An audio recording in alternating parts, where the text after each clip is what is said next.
Okay, this week's Parshat Vayera, and one of the, kids always come home from Gan, from their schools, and perhaps the most fanciful and exciting of the Eser Makos is the Tzvardeya. And they come home with various songs, and a paro in pajamas, and various frogs here, there, and everywhere. But it's interesting how Chazal understand we can learn some very beautiful lessons from the Tzvardeim as well. The Gemara in Maseches Pesachim Daf Nun Gimel Mebeis has a very, very striking limud that we have from the frogs. The Gemara tells us that the Nevi'im Hanani, Mishael, and Azariah, they were moser atzmon al kedushas Hashem lekipshon ha'esh. Rather than being worshiping the idol of Nebuchadnezzar, they threw themselves into the kipshon ha'esh. How do they know to do that? What taught them that they should be moser nefesh in this fashion? Apparently, the Gemara understood it wasn't full avodah zarah to do so.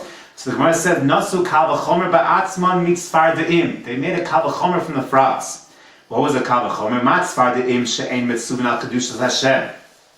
The frogs were not commanded in Kiddush Shem Shamayim, yet still, when Hashem said, "Come out," the pasuk tells us, "Ubo va'alu b'veisecha u'v'tanurecha u'misharusecha." They went even into the flaming furnaces of the mitzvah. They were in their ovens. They were all over the place. They were even moser nefesh to go into the ovens to fulfill the will of Hashem, and so too, anu shemitzuva kedushas Hashem alachas kama v'kama. We have to go ahead and be moser nefesh to mekadesh Shem Shamayim in this world.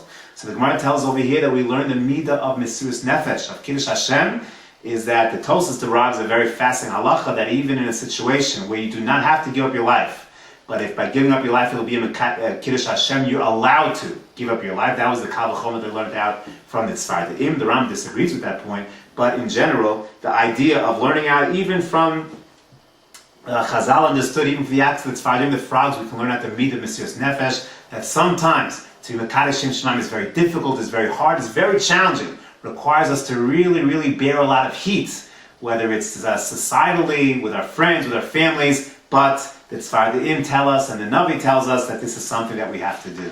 This is another beautiful lima that we have from the Tzvardeim. It's a famous idea that I heard in the name of the disciple Rav, but the Torah tells us that when Aaron hit the waters, so what came to release the Tzvardeim? So the Torah tells us, Vata'al ha-Tzvardeya. The Tzvardeya emerged. And Rashi already points out the difficulty. What do you mean? There was only one Tzvardeya. The whole land was full of Tzvardeim. So he quotes the Medrash, and the Medrash says, yep, there was only one big, giant, ugly frog. Tzvardeya achas hoisa. And the Mitzri saw this frog, and he whacked it. Vayu makenoso.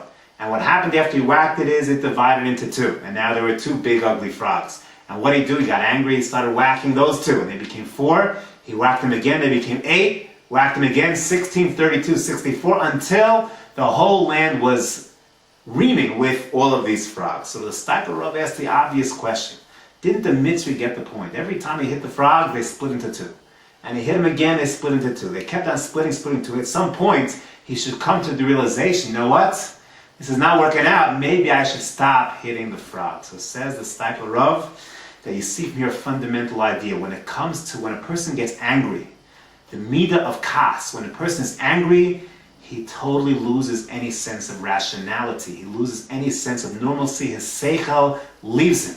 When a person is in anger, in the throes of anger, any sense of logic, of rationale leaves him, and that's what we see from this mitzvah, that's what we see from this chazal, is he kept on hitting the frogs. He saw what was happening, but he got angrier and angrier. He kept on beating it, and he was doing such a foolish, logically, rationally, such a foolish thing, but so is the midah of kas.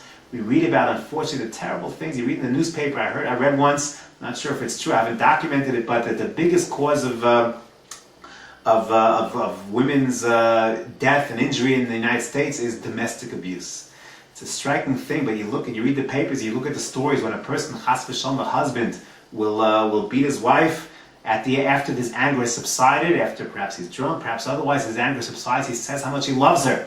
And he does love her. There's no doubt he loves her, but when he gets into the throes of anger, and the anger takes hold of him, so any sense of using his seichel, of rationale, leaves him. When a parent loses control and loses temper with his children, and sometimes a person experiences he grits his teeth, he feels a certain anger, and he needs to let loose. At that point, nichnas b'ruach shtus, he loses any sense of normalcy, of rationale, of logic.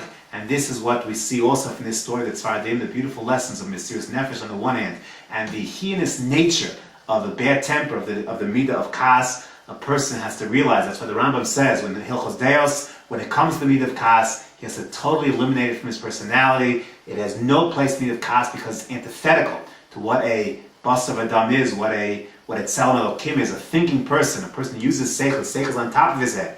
The heart is in the middle, the seichel is on top. That seichel has to operate, has to govern, and the midah of kas has no place whatsoever.